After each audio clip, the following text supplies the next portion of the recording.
I'm preparing a session about TanStack Start, and at some point, I want to show the integration with TanStack Query, so I wanted to check if a demo like this one might be interesting. Let's begin from this simple page. If I refresh the page, you see that there's a loader here, and there's a fetch call that is going to take up to 4 seconds, and then you can see here the content is loaded. If I refresh again, I can show that even while the page is loading, the page is indeed interactive. If we have a quick look at the code, we have a simple component here in a file route. We have our use state for the counter, and this is the communities component. This is where the loading happens with TanStack Query. While it is loading, we show the skeletons, and if the loading completes, we show the community cards. And this is pretty much how you can use TanStack Query in any other project. Here I'm just calling use query. I'm passing here some query options.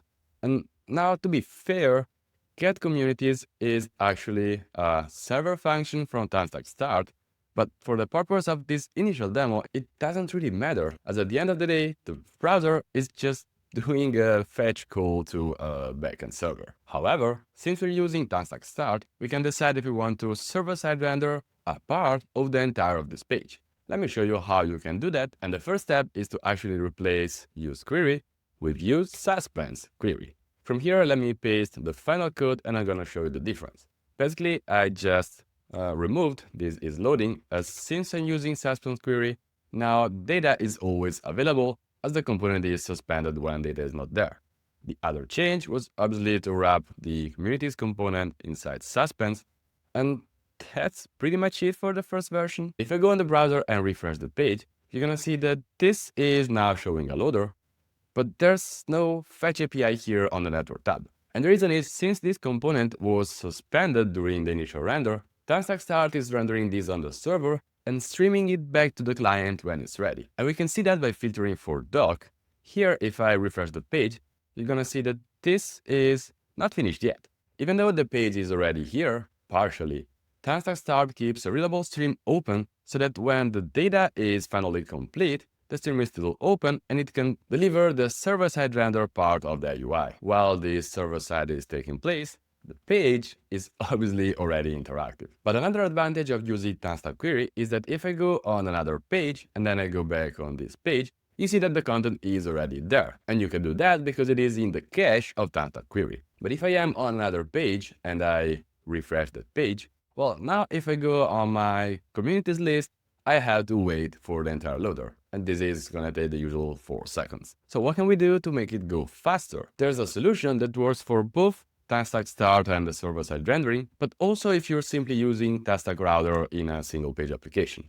And you can do that by using a loader. In this case, I'm telling TanStack Router actually that when I want to navigate to this page, I also want to make sure through TanStack Query that I want the data of the community queries. And by default, without touching anything else, I can show you from the browser what is going on.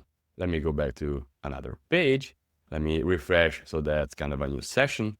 And now, when I move my mouse onto this link, you see that already something has been fired. And in this case, is the fetch API call that is returning our results.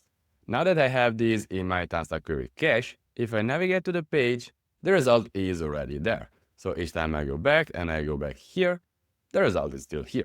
And from here, you have full control on the cache with both TanStack Query and the cache logic of TanStack Router. But there's one more thing I want to mention. Here, since we're using use suspense, this component is server-side rendered, and you're not gonna see the fetch call here in the network tab. But in the previous example, when I was on search and I refresh the page here, now when I go here, I actually see the fetch going on. So is this being server-side render? Well, in this case, no, it's not. And that's pretty much how TanStack Start works.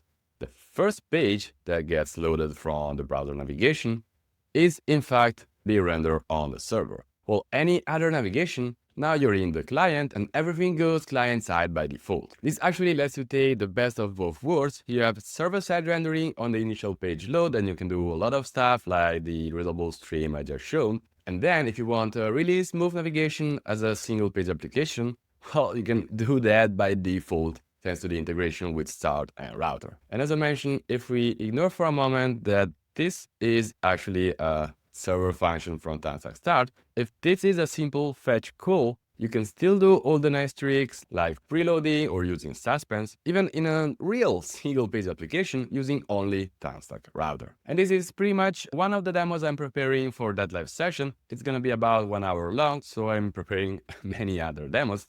And for example, there's one explanation about TanStack Start Middlewares that maybe I can also bring here to the channel. I think it might be interesting, but let me know in the comments. And with that said, thanks for watching this video. Don't forget to subscribe to my channel and see you in the next one. Bye!